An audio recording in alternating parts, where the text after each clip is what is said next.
I am a COPBLOCK network contributor, activist, educator, philosopher and artist. I am by no means a legal expert. But often I am asked questions, so I have created Ask a COPBLOCKer as a way to answer as many of our reader inquiries as I can. Recently COPBLOCK has been making some big changes. As a part of that we are making greater efforts to interact with our readers. So recently I have been posting the following message to our Facebook page in order to help provide information and show that we care about what is on your mind. Do you have a genuine question that you would like to ask a COPBLOCK network contributor? Message me at the Joshua Scott Hodgkin page and submit your questions and who, if not me, you would like to have answer it. I will field all legitimate questions and post them along with the answers on this page within a weekday or two of receiving your question. Trolls and agitators will be dismissed out of hand. The following are the questions and responses from the most recent Ask a COPBLOCKer interactions. Standing Rock. Bear Dilks writes, "Hi there.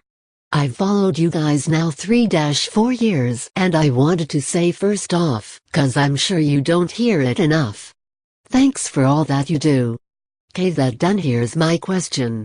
I think there is a very volatile situation brewing at a rapid pace at the Standing Water, North Dakota Sioux protest. I've noticed that major media has avoided covering the situation for the most part, and so I was wondering if you have looked into it at all? The police on scene, from the videos I've seen, have been getting progressively more violent, so I naturally thought of you guys and figured I'd see what your take is on the whole thing. Thanks, Bear Dilks." Joshua Scott Hodgkin answers, "I have been following the events at Standing Rock, perhaps not extensively, but certainly beyond the average American. I personally support the water protectors and those standing with them. Government-protected energy monopolies have no rights to the lands of these people. Nor are they entitled to conduct business in ways that destroy the environment and damage the resources that they did not create. This is exactly what government is. It is a tool by which economic interests form monopolies and uphold them via the promise or application of aggression.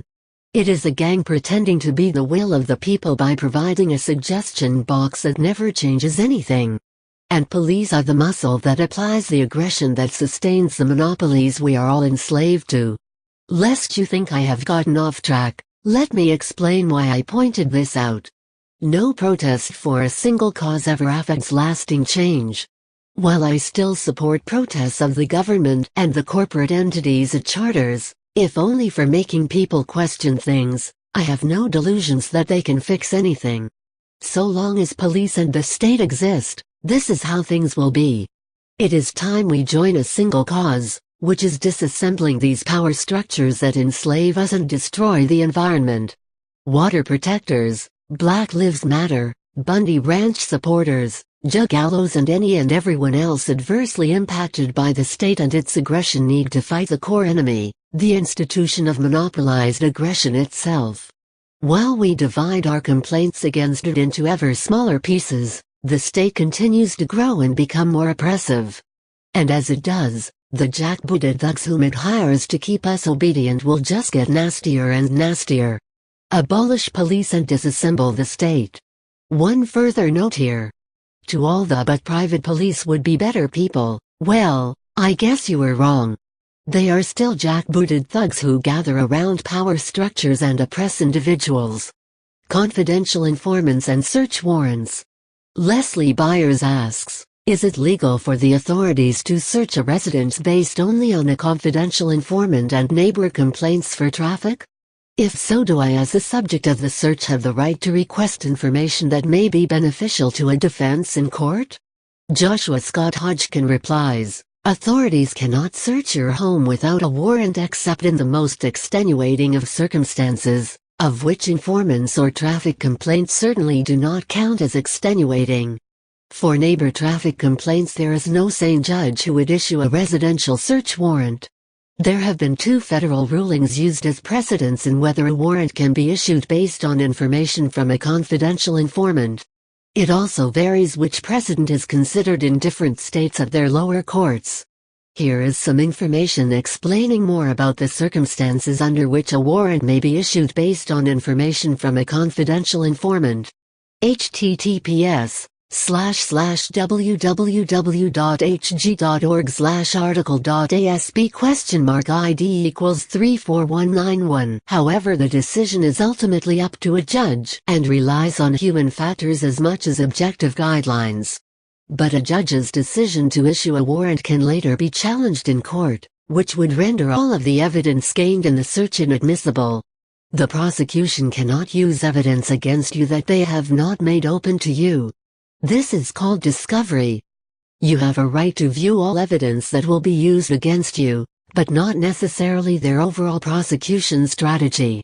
http://www.nolo.com/legal-encyclopedia/what-when-the-must-disclose.html. But as I always say, the system doesn't play fair, and I am not a lawyer. So be sure to follow up with your own research, and if you need legal help, contact an attorney. Peace and prosperity, Leslie. COPBLOCK by Joshua Scott Hodgkin. Source of authority. Jeff Noah asks, anytime a new law/tax/fine/regulation is passed and pushed down our throats, how are any of them considered legal in any way, shape or form, since the politicians and police who are creating them only have the authority to do so because they gave the authority to themselves? If they can assume false authority under the "because we say so" rule, how is it illegal for any citizen to simply say, I don't have to follow your laws or pay your fines because I give myself the authority to refuse? Government gives us the authority isn't a valid answer since, as stated already, government gave itself the authority to grant authority. Joshua Scott Hodgkin replies, all authority derives its powers from a single source, the threat of violence.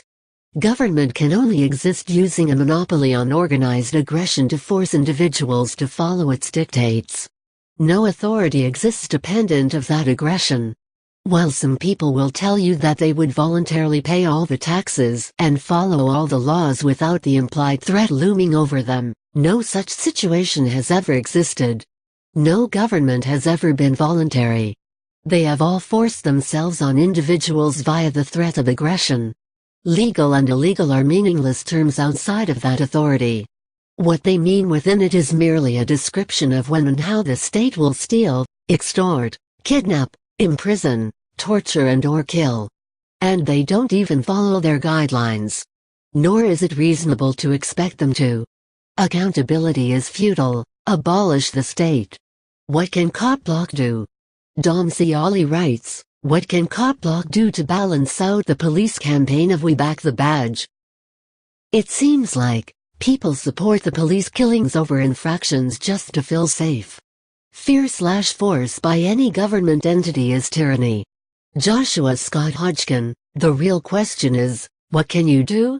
We are pretty much trying everything we can think of to break the spell of mindless obedience and the cult of false heroism. We are always willing to hear ideas, but no changes will come until all of you become just as persistent as us. And the best place to begin is in everyday conversations with your friends, family and anyone else you can get to listen to your message. Word of mouth is our most powerful tool, and that is something we cannot do without you. Fear/force is precisely where government derives its authority.